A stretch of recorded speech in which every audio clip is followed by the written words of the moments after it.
Good morning बच्चों। Good morning sir. Please sit down. Thank you sir. विद्यालय की तैयारी करा रहे हैं। आज है विषय है अंकगणित और क्लास है 72। तो 6 क्वेश्चन है, ठीक है, और बड़ा ईमानदारी से देखेंगे। परीक्षा 18 जनवरी के आसपास है, लगभग डेट फिक्स है, ज़्यादा दिन नहीं रहे हैं। चलिए देखते हैं। क्वेश्चन 6 है, 1 2 3 4 5 6। बहुत इंपॉर्टेंट क्वेश्चन है कि किसी न किसी परीक्षा में पूछे गए हैं, किसी न किसी ईयर में। तो देखेंगे पहला क्वेश्चन। एक आयत की लंबाई इसकी चौड़ाई की 6/5 गुनी है। यदि आयत का परिमाप 132 मीटर है तो इसका क्षेत्रफल होगा। तो देखिए कि मान के चलिए हमारा एक आयत बना लेते हैं। ये बना लेते हैं यहाँ एक आयत छोटा सा। ये हमारा आयत है ए बी सी और ये डी, ठीक है। अब ये करो इसकी चौड़ाई की, तो यानी कि लिखेंगे माना की आयत की चौड़ाई, आयत की चौड़ाई मान लेते हैं हम x मीटर, ठीक है। अब ये आयत की लंबाई, आयत की लंबाई जो है चौड़ाई की, यानी कि चौड़ाई की 6/5 गुनी है। गुनी है का मतलब है गुणा है। तो यानी कि चौड़ाई हमने मानी थी x गुणा 6/5। तो ये हो जाएगी 6x और बटे 5 मीटर, ठीक है। जब आयत की चौड़ाई हो गई, लंबाई हो गई, तो ये आयत का परिमाप दिया हुआ है। तो यहाँ लिख देंगे आयत का परिमाप, आयत का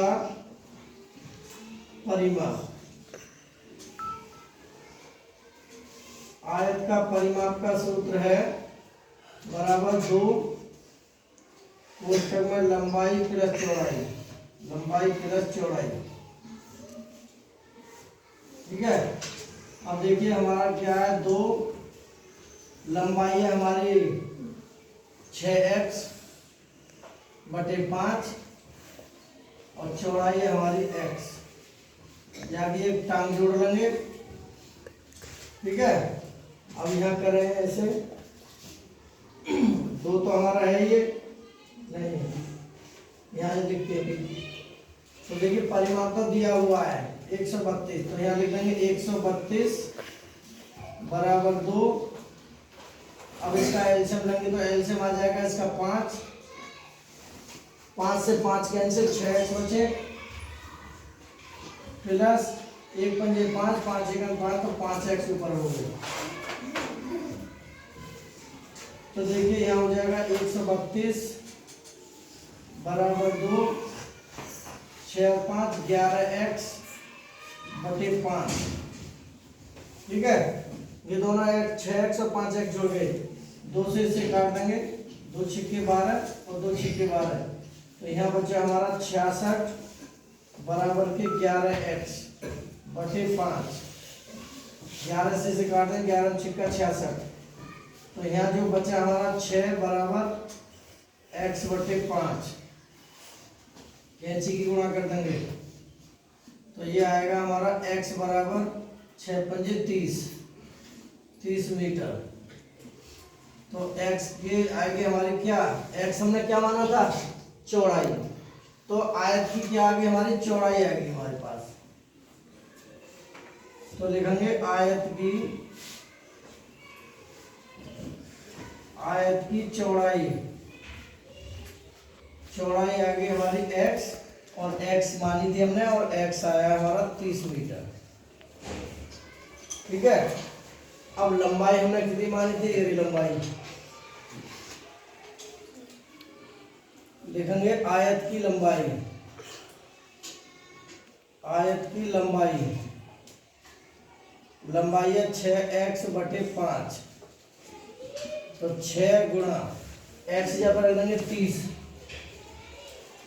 और बटे 5, 5 6 30 बराबर के 6 गुणा 6 बराबर के 36 मीटर। ये आयत की चौड़ाई होगी। अब पूछ रहा है इसका क्षेत्रफल, तो यहाँ लिख देंगे आयत का क्षेत्रफल, आयत का क्षेत्रफल, आयत का क्षेत्रफल होता है लंबाई गुणा चौड़ाई। तो लंबाई हमारी 30 मीटर, चौड़ाई हमारी 36 मीटर, तो 1 0 36 दिया 108, तो ये आ जाएगा वर्ग मीटर। तो ये हमारा क्या हो जाएगा इसका आंसर। तो वर्ग देख लो, 64 नहीं 1080, ये हमारा इसका राइट आंसर है, और ना ही हमारा ये है। समझ में आया ना, ये इसका राइट आंसर है। दूसरा सवाल देखते हैं। एक बक्से का आयतन क्या होगा यदि उसके किनारे की लंबाई 3 मीटर होगी। उसके किनारे की लंबाई 3 मीटर होगी, तो लिखेंगे बक्से के किनारे की लंबाई बराबर 3 मीटर है। ठीक है, और ये जो बक्सा है ये घनाकार है, घन जैसे गोटी ना होती, गोटी जैसे घन बना दें क्यू, ये हमारा घन बन गया। ठीक है, इसमें जो थोड़ा थोड़ा पानी भर देंगे तो ऐसा लगेगा कि बस भीतर एक बिल्ली बैठी है। ये ए, ये बी, ये सी और ये डी, ये ई, ये एफ और ये जी और ये एच। तो ये तो होती है हमारी लंबाई, ये होती है हमारी चौड़ाई वृत्त, और ये होती है हमारी ऊंचाई h। ठीक है, तो अब लगाना है बक्से का आयतन। तो लगाएंगे बक्से का आयतन, तो बक्से का आयतन आ जाएगा a की क्यू, यानी भुजा की क्यू। भुजा हमारी 3 थी, 3 की क्यू मीटर, तो 3 गुणा 3 गुणा 3 घन मीटर आ जाएगा। 3 दिया 9 दिया 27 घन मीटर। या तो ऐसा लिख सकते हैं या ऐसा भी लिख सकते हैं, m लिख के a की घात 3, तो ये आ जाएगा 27 और m की घात 3। तो ये हमारा इसका आंसर आ जाएगा बक्से का आयतन का। अब विकल्प देख लेते हैं, 54 ये तो है नहीं, 27 हमारा राइट आंसर है, बी ना 18 ना 9। आकृति में छायांकित भाग का क्षेत्रफल क्या होगा जो रंगीन है। तो देखिए हमारा 1 गुणा 3, जैसे कि हमारा आयत है, ये यहाँ से यहाँ तक एक टुकड़ा मान लो 1 ये है पूरा, तो लंबाई यानी कि 1 गुणा 3 प्लस, फिर हमारा ये है यहाँ से यहाँ तक ये है, तो ये भी कितना हो जाएगा, ये और ये कितना हो जाएगा, तो 1 गुणा 3, 1 गुणा 3। देखिए हमने इसका निकाला इतने का, फिर ऐसे इसका निकाल लिया 1 गुणा 3 प्लस, अब इसका निकाल लेंगे 1 गुणा 5, ये लंबाई इसकी है, इतने का निकाल लिया हमने। अब इसको जोड़ दो बस, 1 3 1 3 1 5, वर्ग सेंटीमीटर आ जाए भैया। 3 और 3 6, 6 और 5 11, 11 वर्ग सेंटीमीटर। तो ये आ जाएगा हमारा क्या है इसका आंसर।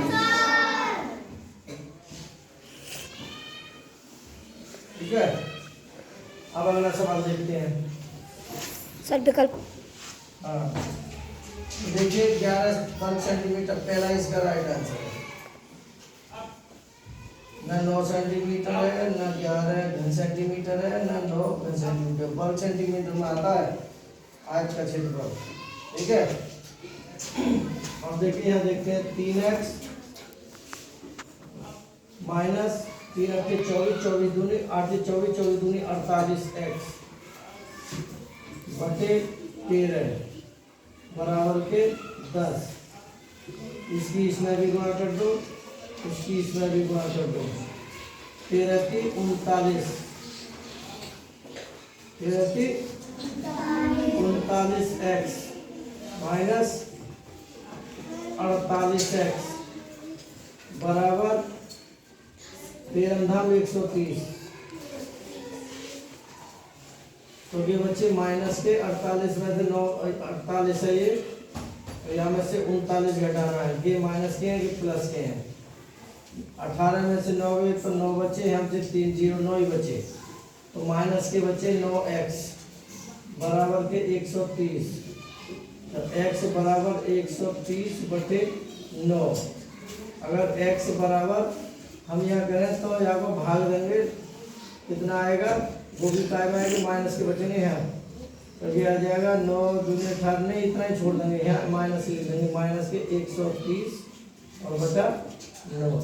तो यही इसका आंसर हो गया। ठीक है, क्या इसका आंसर। हमने इसको जो है डिजाइन दे दिया कचरा को है।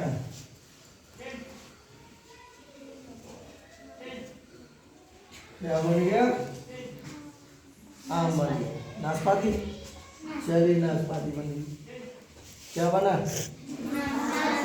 नाशपाती। देखिए फलों में पौष्टिक फल है नाशपाती। फलों का राजा भले ही आम है, फलों का राजा भले ही आम है, लेकिन सबसे ज्यादा पौष्टिकता नाशपाती में है। इसीलिए नाशपाती खाओगे ना, पौष्टिक तत्व मिलेंगे उसमें, पुष्ट बन जाएगी तुम्हारी पुष्ट। ये कहावत है कि साग पात के भैंसा से और घी दूध के सेंटा से। साग पात के भैंसा से और घी दूध के सेंटा से। इसीलिए तुम घास खाते हो नहीं? कुछ कह रहे हैं यस सर, कुछ कह रहे हैं नो सर। अरे साग सरसों का, मेथी, पालक, धनिया, मूली, ये सब जितने भी हरी पत्तियां होती हैं कि घास कुल में आती हैं। इनका जो फैमिली है घास का परिवार में से आती है। ठीक है, आज सब खाते हैं, हम भी खाते हैं, आप भी खाते हैं। अब देखिए आगे चलते हैं। हमने कहा ये अब थोड़ा इनको गले लगा लो। कौन कौन सी चीज को? जुनून होना चाहिए पढ़ने का, जुनून होना चाहिए पैसे कमाने का, जुनून होना चाहिए सफलता पाने का, जुनून होना चाहिए परीक्षा में टॉप आने का, जुनून होना चाहिए रेस में फर्स्ट आने का। तो इनको भी गले लगा लो। नंबर 2 त्याग। त्याग, अगर तुम्हें त्याग करना है तो बुरी संगत को त्यागो, बुरे विचारों को त्यागो, बुरी आदतों को त्यागो। अगर कोई नशा या कोई धूम्रपान करते हो तो उसको त्यागो, तो सफलता आपको अवश्य मिलेगी, आज नहीं तो कल। दूसरा, संघर्ष करो। संघर्ष इतना करो शांत होकर के कि सफलता शोर मचाए, सफलता शोर मचाए। शांत होकर के, खामोश होकर के इतनी संघर्ष करो, इतना मेहनत करो, सफलता शोर मचाए, संघर्ष करो, कड़ी मेहनत करो, मेहनत करो जब तक तुम सफल ना हो जाओ। धैर्य रखो, अपने आप पर विश्वास रखो, पेशेंस रखो, धैर्य रखो, क्योंकि जब एक चूहा तालाब में डूब रहा था, किसी आदमी ने बचा लिया और उसे बचा करके उसे पिंडी में बंद करके ले आया। फिर उसने 4 चूहे नए पकड़ के एक टब में छोड़े, पानी में भर दिया, पानी में छोड़ दिया, पानी में घूमने लगे। तो 4 जो नए चूहे थे वो तो जल्दी डूबने लगे, हाँप गए, घबराने लगे, सांस फूल गई। जो एक चूहा जो उन्होंने डूबने से बचाया था, उसको अपने अंदर क्या था? विश्वास था। क्या था? विश्वास था, अंदर से विश्वास था कि मुझे कोई बचाने जरूर आएगा। उसी आस में वो बेचारा तैरता रहा और बच गया। 4 मर गए और वो अपने विश्वास पे ही तैरता रहा। इसीलिए अपने आप पर विश्वास होना चाहिए। इनको भी गले लगा लो, इनमें ही सफलता का रहस्य है। सफलता कोई परचून की दुकान पर नहीं मिलेगी, सफलता कोई बाजार में नहीं मिलेगी, सफलता किसी पेड़ की टहनी पर नहीं मिलेगी, सफलता कहीं चंद्रमा पर नहीं मिलेगी। सफलता कहाँ है? अपने अंदर, अपने अंदर बैठे हुए भगवान को पहचानो। भगवान का मतलब क्या होता है भाई? अब तुमने जानते हो, भगवान भगवान, ठीक? वैसे बनता है भूमि, जैसे बनता है गगन, बा से बनता है वायु, ने से बनता है नीर। नीर को क्या कहते हैं? पानी या जल। वायु को क्या कहते हैं? हवा। गगन को क्या कहते हैं? आकाश। भूमि को क्या कहते हैं? पृथ्वी, पृथ्वी या मिट्टी, इसे कहते हैं हम भगवान। जिनको इन चीजों को आसानी से मिल जाए वही भगवान है। भगवान कहीं पेड़ पे नहीं है, भगवान कहीं मंदिर और मस्जिद और गुरुद्वारे में नहीं है, भगवान सबके अंदर है। उसको पहचानो और काम करो। अगर मैं कहता हूँ किसी आदमी को ऑक्सीजन ना मिले, एक व्यक्ति को पानी में डुबा दो और उसको डुबाए रखो और फिर छोड़ दो, बिल्कुल आग उठेगा। तो उससे पूछो तुम्हें सबसे पहले किसकी जरूरत थी? भगवान की जरूरत थी या ऑक्सीजन की? बताइए, भगवान की जरूरत थी या हवा की, ऑक्सीजन की? ऑक्सीजन की। तो भगवान बड़ा हुआ है ऑक्सीजन? तो सबसे बड़ा तो यही है। शुद्ध कांच का, शुद्ध हवा का और शुद्ध भगवान का कभी भी प्रतिबिंब नहीं बनता। ठीक है, चलिए हो। आकृति में दिए गए आयत ABCD में AB की लंबाई कितनी है? यानी कि इसकी लंबाई पूछो ये चित्र में। तो देखिए ये आयत है, तो यहाँ के क्या है? ये तो लंबाई होती है और ये क्या होती है? चौड़ाई। तो यहाँ चौड़ाई तो हमारी दी हुई है, यानी कि ये भुजा और ये भुजा दोनों बराबर होती है, ये भुजा और ये भुजा दोनों बराबर होती है। तो चौड़ाई दी हुई है 6 मीटर 6 सेंटीमीटर और लंबाई हमको ज्ञात करनी है, दी हुई नहीं है। और ये लंबाई हमारी AB जो ज्ञात करनी है। अब देखिए विकर्ण का, आयत का विकर्ण, आयत का विकर्ण का फार्मूला है √ लंबाई का वर्ग प्लस चौड़ाई का वर्ग। तो विकर्ण हमारा 10, लंबाई है हमारी कितनी है? लंबाई है AB का वर्ग, चौड़ाई है हमारी 6, तो 6 का वर्ग। तो ये हो जाएगा 10 अंडर रूट बात कौन कर रहा है, ए बी का वर्ग प्लस 6 6 36। अब यह वर्ग करेंगे, इस वर्ग को इसके ऊपर ले आएंगे, बराबर यहाँ बचेगा ए बी का वर्ग प्लस 36, यानी ये जो वर्ग है ना के वाला, ये इसके ऊपर ले आए। अब यहाँ करेंगे तो 10 में 10 की गुणा करेंगे तो ये हो जाएगा 100 बराबर ए बी का वर्ग प्लस 36। अब पक्षांतर कर देंगे, 100 माइनस के 36 बराबर ए बी का वर्ग, तो ये बचे हमारे 64 बराबर ए बी का वर्ग। अब ये अंडर रूट 64 यहाँ आ जाएगा, यहाँ पे से अंडर रूट इस पर 64 पाता है, यहाँ बचेगा केवल ए बी, अट्टू बट्टू 64, भाई ये हो जाएगा 8 की घात 2 बराबर ए बी। 11 उसको काटते के दोनों कैंसिल, तो 8 बचा बराबर ए बी, तो यानी कि 8 हमारी ए बी आएगी 8 सेंटीमीटर। तो देखिए हमारा पहला ही विकल्प इसमें राइट है, 8 सेंटीमीटर, ना 10 सेंटीमीटर, ना 12 सेंटीमीटर, ना 16 सेंटीमीटर। तो यहाँ जो लिखेंगे हम ए बी बराबर आ जाएगा 8 सेंटीमीटर, तो यही हमारा क्या हो जाएगा आंसर। अब देखिए अगला देखते हैं, ये 8x, यहाँ लिख देंगे 8x प्लस 2 छिक्के 12x बटे 4 बराबर के 20।